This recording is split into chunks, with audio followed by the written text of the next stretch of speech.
عجیبی به میده، خیلی حالا میدونی دکتر، من مرده خشن خوشم میاد.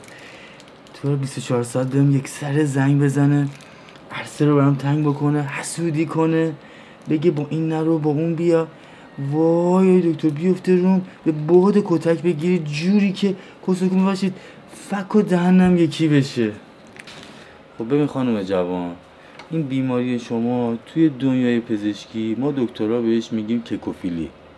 یعنی چی؟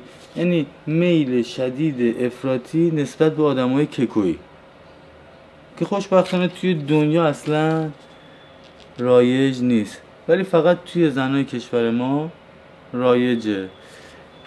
انقدر هم چیز لعنتیه که وقتی واردش میشی اصلا نمیتونی ازش جون سالم به در ببری. حالا من برای شما نسخه 3 بار صبح ظهر شب باشگاه محسنی فایت کلوب رو می نویسم، اونجا میری قشنگ کسکومه باشید فک و دهنتو یکی میکنم به اذن خدا. بعد این دوره 3 ماهه، بعد کتکایی که خوردی دیگه چیزی ازت باقی نمیمونه. سلامت بشی.